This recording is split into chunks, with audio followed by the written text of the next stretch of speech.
up guys, it's Marissa and I'm back for another booktube video, and today I just wanted to do a little reading update for the month of September because, as you guys know, I've announced a few times, I am doing 3 read-a-thons. Well, one of them's over, one of them we're halfway through, well, 2 of them we're halfway through. So anyway, the first one was the Zodiac-a-thon. That one was finished. That one was only a week long, and I think that was the 4th through the 8th. No, it wasn't even a week long, it was 4 days long.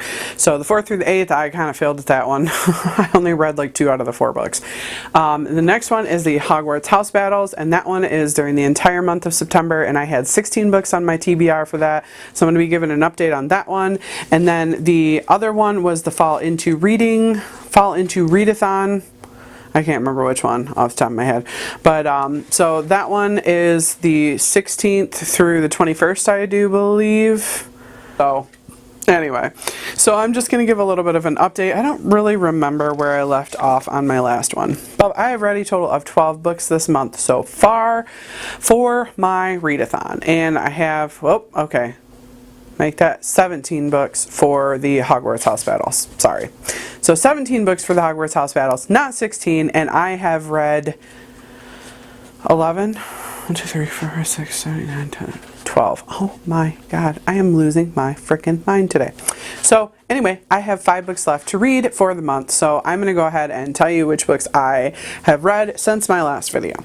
So I finished Romanov by Nadine Brandes.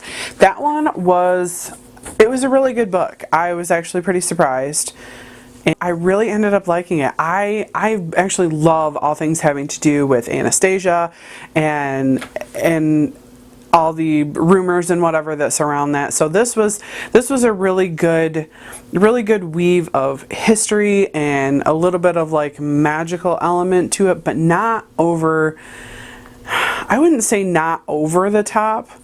So if you get a chance to read Romanov, definitely pick that up because it's really good. So the next one is The Frame Up by Megan Scott Malin. So I picked it up not really knowing what I was getting myself into, but basically you are following this girl who is a comic book nerd, and she draws comics and she makes these cool costumes for her drag queen best friend. And I'm sorry, I've been watching a lot of RuPaul's Drag Race lately, so I was all frickin' about the drag queen. Absolutely loved this book.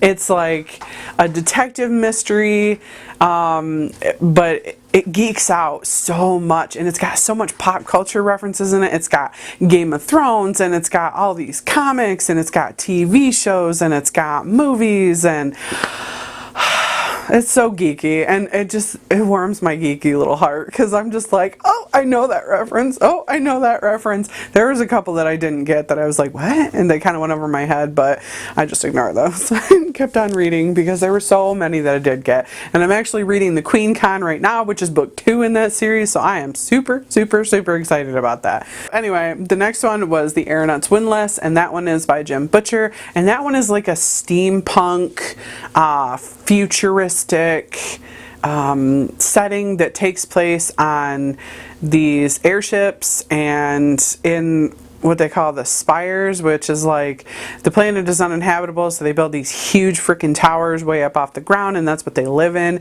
and they have to use these airships to get around. So it was kind of like a futuristic piratey thing, I guess.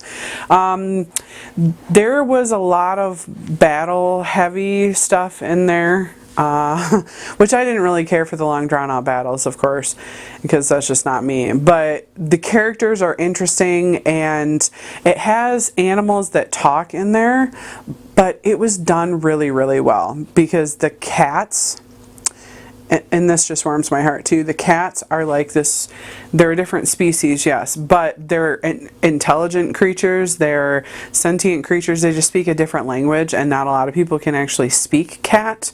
But the cats are so like exactly how I imagine cats' personalities actually are, you know, if they could speak.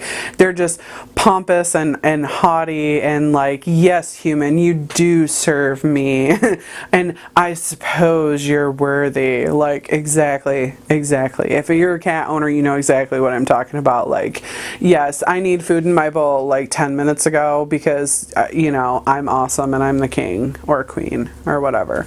So anyway, talking cats, absolutely amazing. I ended up reading it on audiobook. I do have it as an ebook too, but I wanted to listen to the audiobook because I have a lot of physical and ebooks that I'm trying to get through this month. So that was really good. I thought the narrator did an amazing job of doing all the voices and all that. So yeah, definitely pick that book up if you've got a chance, because it's very interesting.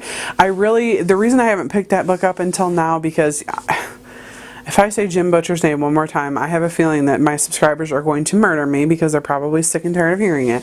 But you guys all know I love Jim Butcher and I read like everything he's ever written, but these I didn't pick up because I'm really not a steampunk fan. I'm not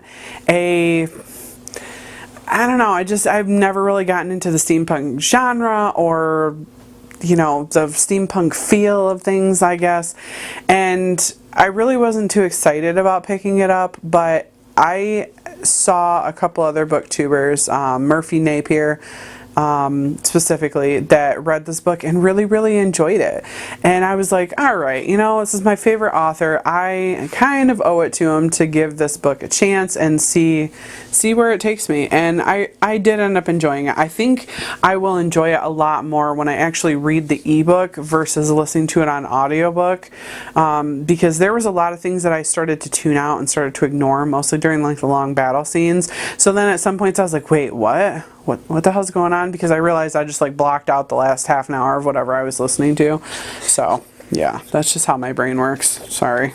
And then the next one, the one that I just finished, is Memoirs of a Geisha, and I've read that book before, really love it. I love the whole story. I love the feel you get from it. And I ended up, I watched the movie first right when it came out, and I thought it was so well done. I mean, the kimonos are just gorgeous, and you really get like immersed in this Japanese history, and it's so well done and so amazing. And the book follows pretty closely with the movie. There are a few key differences that they had changed for the movie, of course, as they're going to do, but it really stuck pretty damn close to the actual book. I guess that is pretty much it. I still have 5 books left to read. I'll tell you which ones I have left to read. I still have to read The Horse Dancer for my Care of Magical Creatures. That's read a book with an animal on the cover. I still have to read Carve the Mark for my Charms, which I just started. And Charms was read a book that's new to you, or new to you. And then Defense Against the Dark Arts, which I picked Johnny the Homicidal Maniac. I still haven't started reading that. And that is read a book that you had previously put down. For Divination, that is read a book that you anticipate is going to be 5 stars. And at first I started out with Truly Madly Guilty, and I tried to read it a couple times, and I'm not in the mood for it right now, so I ended up switching that over to The Queen Con, which is of course book 2 in the Golden Arrow Mysteries. And then I have Sherlock Holmes, which is for the Ancient Runes prompt, which is to read a classic book. So a lot of these I have switched around. I'm like, all right, I just bought this new book. How can I make it fit into here? Because I don't feel like reading this other one. So yeah, I guess that is my reading update for right now. And hopefully the next video I do will be at the very end of the month, and I will be wrapping up the whole month. Hopefully I will have completed my Hogwarts house battles and my fall into Read-A-Thon and doing better on that than I ended up doing on the Zodiac-A-Thon. But until then, I hope you guys have a wonderful day. Bye-bye.